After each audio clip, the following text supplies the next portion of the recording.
Here, birdies. Hey guys, Savage Joy here with Real Progressives. Today I'm so excited to have Mr. Stephen Jaffe back again. He is running in California, District 12. And I'll remind you guys this again, but California votes on Tuesday among 7 other states. So thank you so much for joining me again today, Stephen. Well, thank you so much for having me. I appreciate it. It's an exciting time. It is. I'm so excited for everything on Tuesday. As you guys can see, I have a Jaffe button out of about 80 candidates. Stephen is only one of 6 who I've personally endorsed. I want to state RP does not endorse anyone, but this is me personally. I do endorse him and Gail McLaughlin from California. So it's pretty awesome to have you here again. So you've also been endorsed by some pretty awesome people and organizations. Susan Sarandon, pretty big deal. San Francisco Bernie Kratz, Veterans for Bernie, which is a really big deal. They're an amazing organization. We only have 30 minutes, you guys. So, because Stephen's, of course, crazy busy right now. So I want to jump right in and get to your platform. You guys, he is running against Pelosi, who is, basically, Stephen Jaffe and Tim Canova are kind of the 2 most important races. If we can get rid of those 2, we are golden. And I also want to stress the importance that California is different than every other state. They actually have the top 2 people go on to compete against each other. So in theory, you could have 2 Dems. So the thought of Stephen going against Pelosi is kind of amazing. So I would love to see that. But anyway, I digress. The most important thing on your platform, the most important thing on anyone's platform is you are corporate money free. So can you talk about, why you chose to go that route and why it's important for you? Well, first of all, I used Bernie's campaign as a model. Accomplished what he did accomplish without corporate contributions. So, I mean, that's one reason, because I was inspired by Bernie to make this run. The second reason is I think it's very difficult to maintain your integrity and your credibility when you are taking money from organizations whose values are different from your own. It's very tempting to, I'll call it exactly what it is: sell your vote. Sell your vote to, in the case of healthcare, for-profit insurance companies, big pharma, for-profit healthcare providers. When you take all that money, the institution thing in return. In the case of my opponent, they get it. They get opposition to single payer. So I chose corporate money in my campaign. Absolutely. My vote is not, I guess I should add, my vote is not for sale. I'm sorry? My vote is not for sale. Awesome. Yes. The interesting thing is Pelosi seems to be even more so than usual kind of skirting questions. She was asked about the Kaepernick and things like that, and she said, all I'll say is I love our national anthem, and that was her answer. With you at least we would get transparency and we would get a progressive support as well. You do talk about welcoming and protecting immigrants as well. And I know California does have a lot of immigrants. What is it like in your district as far as ICE and, things like that? Well, You're right. California is kind of and Texas probably are probably the epicenter. Probably, the southern border of the U.S. Is the epicenter, and certainly California is right there with it for immigration issues. Here in San Francisco, a lot of government offices, and there's lots of protests, about that. ICE has a presence here, and it was raised and escalated about a year ago. There was an unfortunate killing of a woman named Kate Steinle, actually shot by accident. She was killed by an immigrant who had been protected by San Francisco sanctuary law. He got out. He's from a park ranger's car, which it had no business being in there. And it went off accidentally, hit the sidewalk, ricocheted, and killed this poor, unfortunate woman. San Francisco, at least the right wing, went nuts, saying this is the murderous immigrants. The Trump mindset. And the district attorney way overcharged the guy with, which of course to prove. He should have been charged at the most with involuntary manslaughter. It was an accident. The gun went off the side. So acquitted was acquitted of the first-degree murder, and the outrage just, of course, got worse because he essentially walked. He was, of course, deported. Immigration issue is very much on the minds of everybody here. That incident really brought it, and the sanctuary city brought it to the forefront of the attention here in San Francisco. I support a pathway to citizenship. I support DACA, and I am recently even more outraged by these stories about families being torn apart at the border and 1,500 lost children. How do you lose children? How do you separate children from their families and lose them? So that needs to be looked into. And if I get into Congress, which I intend to do, I will certainly get behind an investigation of what the hell that is all about. Well, and you are a lawyer as well, so you have experience looking into the legality of, anything like this that transpires. Yes. Well, I like to think I know the right questions to ask. That's correct. Absolutely. Right. You also have single payer on your platform, of course. Can you just kind of give people an idea of why that's on your platform? Why is that important to you? Well, it's on my platform in at least two different levels. And I think this is familiar to anybody who supports single payer. One is it's more efficient to do it that way. It will save money. And we're the only industrialized nation really in the world which does not provide health care for all of its residents. There's no reason whatsoever not to do that here in the United States, except for the profit motive, which is stopping it. On a deeper level, which I feel even more strongly about, it's a moral issue. I don't think the economics of the issue should matter as much as the morality of the issue. Everyone has a right, a human right to health care, and we need to do whatever is necessary to fulfill that right. It's obscene. It's obscene that the system that we have now. I'll make it very personal. A couple of weeks ago, I was actually in the hospital overnight. I wasn't sick or anything. I'd had a procedure, and I went in for some pain management. So next in the bed next to me is this guy.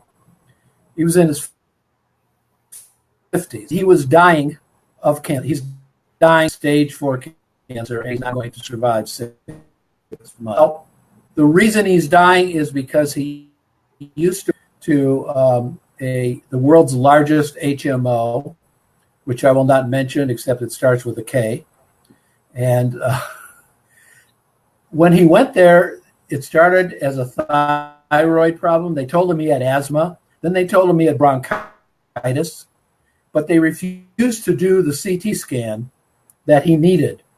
which would have found the cancer early enough to save his life.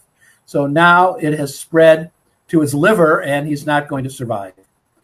And the reason they didn't do it or didn't want to do it was money, because this HMO is at the same time a healthcare provider and a healthcare insurance company. And insurance companies want to save money. So this HMO saved money, didn't give him the CT scan, and now he's going to die. And he's a pretty high up official in a metropolitan agency here. This is not somebody, that's marginalized here in the community. Had we had single payer, this guy would be able to live, because they've done the CT scan, which was necessary. Nobody would worry about what it's going to cost. That's the best illustration of why it's a moral issue for me. Absolutely.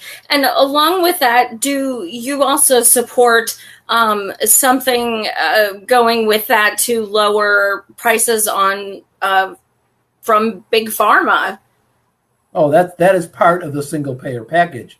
When there's only one person paying for the drugs, the bargaining power of that single payer tremendously increases. And if the pharmaceuticals won't sell the drug to the single payer, there may be other places and other options the single payer may have. So they will bargain the same way Medicare now bargains for the cost of meds. Absolutely. Yes. You also talk about the school to prison pipeline. I know it seems like everyone I interview from California, that is something that's very prominent. Can you discuss why that's on your platform? Well, because there is a grossly disproportionate number of African Americans and people of color in jail compared to the other portions of the population. And that's wrong. And that has to be fixed. And the way I would start going about that, which I think is a key to fixing the school to prison pipeline, is bail reform. Bail reform. The bail is at the threshold before anybody is even convicted. But if they don't have the money to get bailed out, they wait in jail, not prison, but county jail, sometimes for a year or more for a trial. That's the start of the pathway that we're talking about.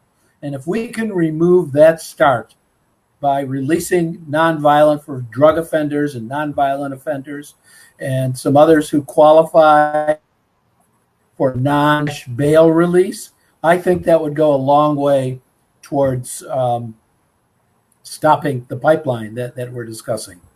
So I'm in favor of bail reform.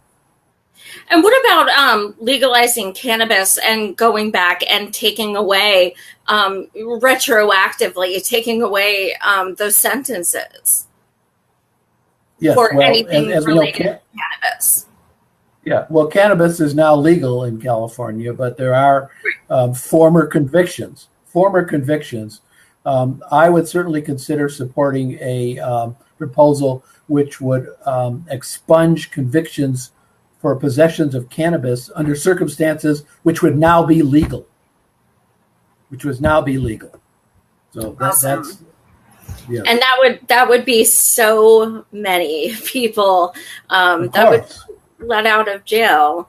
And as you stated, predominantly people of color.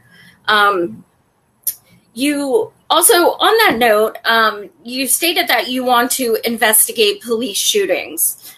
You're not, like pretty much all of us, you're not pleased with the way things are being handled when these police shootings are happening.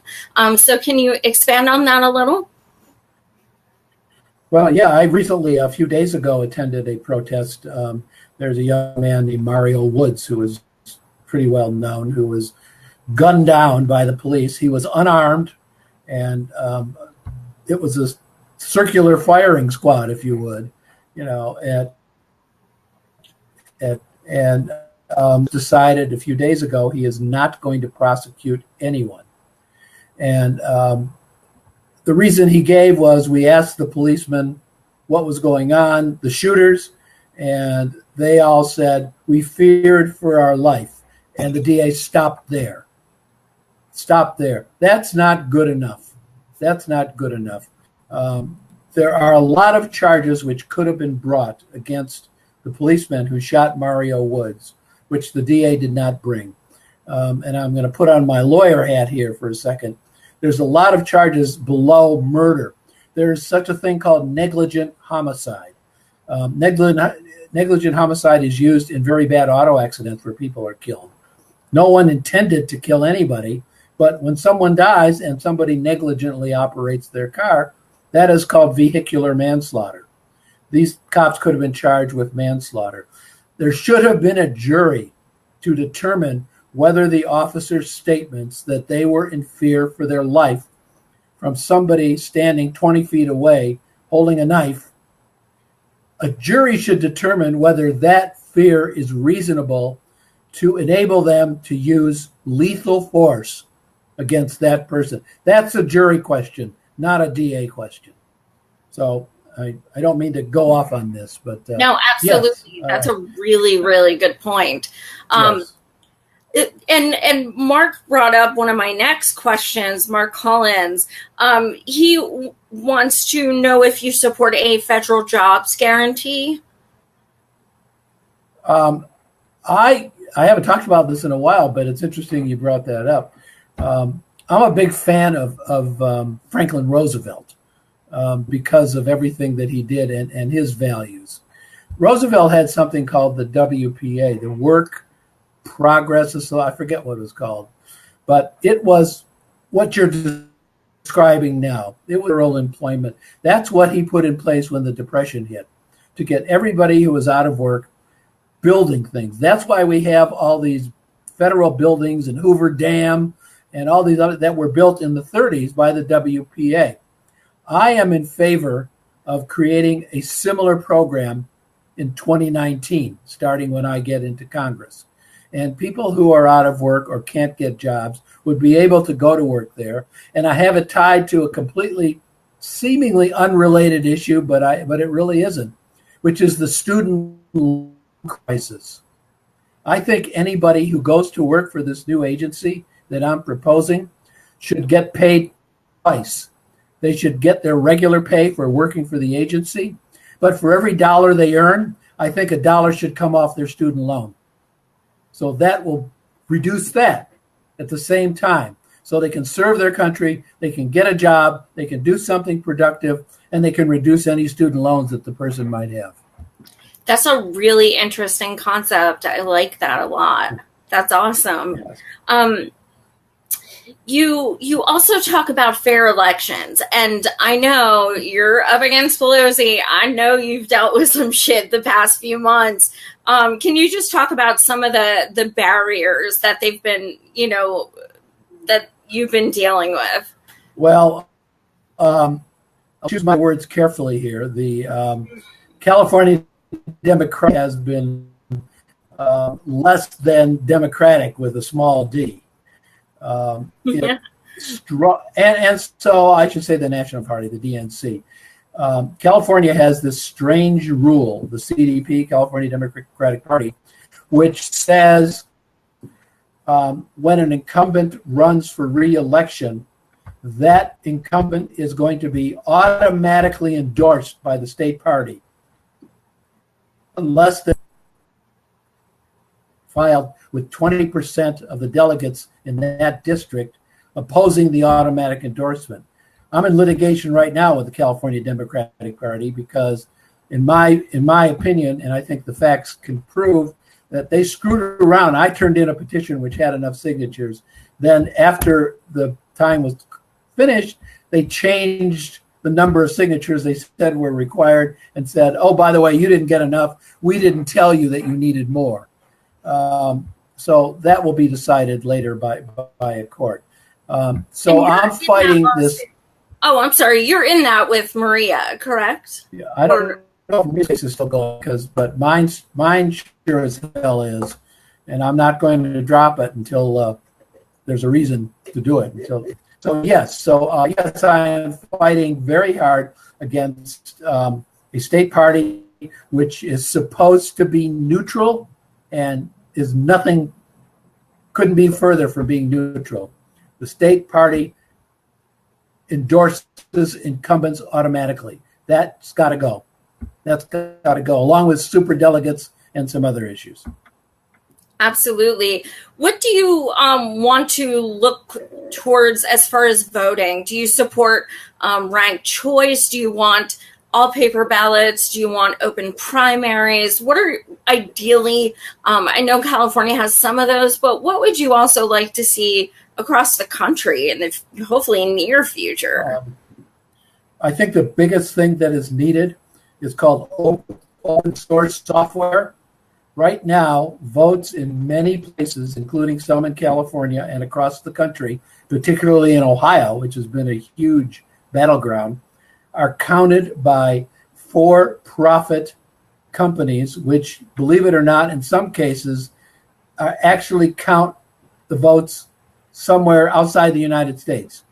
That's got to stop. Open source software will reduce that. And these companies are owned in many cases by, like, Diebold. I forget, but they have a new name now, but it's the same old company. And they're unquestionably Republican supporters. So if anybody wants to screw around with voting results, they're in a position to do it without being detected. Open source software will stop that. Obviously, paper ballots are a big deal. On the ranked choice voting, I'm kind of ambivalent about that, to be honest, because one, it's very difficult to understand. A lot of people do not understand it. And secondly, I'm not sure that a state can impose ranked choice voting in a federal election. That's a legal issue which is yet to be addressed. That's why my election and the U.S. Senate election here this year is not ranked choice, because it is a federal election, whereas the other offices are ranked choice. Statewide and local offices are ranked choice. So. Right. And I just as a side note, please get your volunteers to be at the polling stations Tuesday, just to kind of observe, just precautionary. I definitely suggest that, just because we San Francisco has a very vigorous anti-fraud system set up. It's all paper, and that's because we're so small and so condensed geographically. Nobody can dump a box of ballots, which was found in the Bay, empty ballots. But around the counties in San Francisco, which many of them are very large, and where they have to, the paper ballots have to be physically carried into a central county location. You're absolutely right about that. There has to be very good vigilance on that kind of a thing. Absolutely. Yeah, we don't need another like Shillery situation. No. At all. You also, the thing that I love about your platform is, besides Bernie, you're the only person I've ever seen have animal rights on their their platform. Well, I don't know why. It's very important.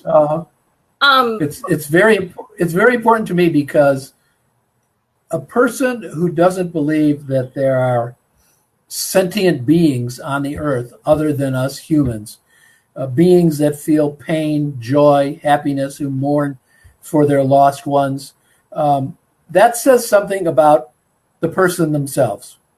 And my wife and I, we're kind of crazy. We have 4 parrots and a dog, and we're very strong animal rights people. But I think that comes from our own personal feelings of morality about and empathy and compassion for life itself. And so, yes, I feel very strongly about animal rights, and I do think animals should be given certainly the right not to be put to death just because their owner wants to. I think that's another kind of murder. That's Absolutely. another kind of murder. Yeah, I bother Stephen with bird memes and gifs all the time. I can't help it. They're so cute. And then they remind me of your birds. Yes.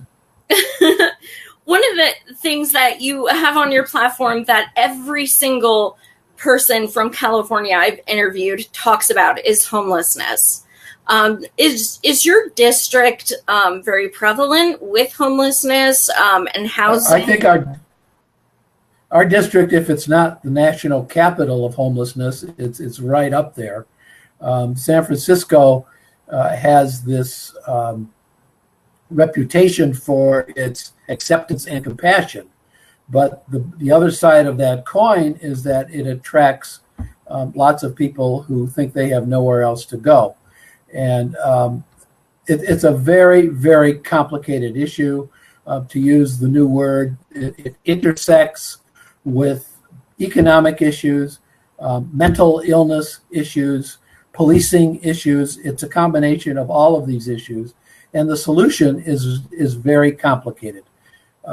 It has to be done in a humane manner, but on the other hand, we can't just stick our head in the sand and say there's nothing we can do. From a federal point of view, and that's my campaign is a federal one, and homelessness is not completely local, but it's mostly a local issue. From a federal point of view, the two things that have occurred to me that I would look into are, one, getting in touch with the Surgeon General and see if there could be actually a health crisis declared, because the homelessness are causing an epidemic of disease here in San Francisco, and that is a genuine health crisis. And if the federal government has the power to intervene and try and stop it, I think it ought to do so, if the city won't. Same thing with the CDC, Center for Disease Control. They could declare an epidemic of some kind, an epidemic of disease or thing, and move them in there. So I do think there are some federal solutions. Nobody talks about them except me, and I will look into that when I'm elected for Congress as well. Awesome. I unfortunately we're at a half an hour, and I know you're so busy. Yeah. I could talk to you for hours because I just adore you. You know that. And guys, you know, this might not matter to you, but it matters to me. And he's a damn good hugger. And I think that says a lot. I'm big on hugs. So that sold me right away. But so, you know, as far as Tuesday, you guys, I cannot ask you enough. Please vote for Stephen and for Gail. Those two in California, they can change California and they can set a precedent for our country. So we're counting on Californians to get out and vote Tuesday. We're all looking at you. I'm in Pennsylvania and I'm following those races. So please get out there. Thank you so much for watching.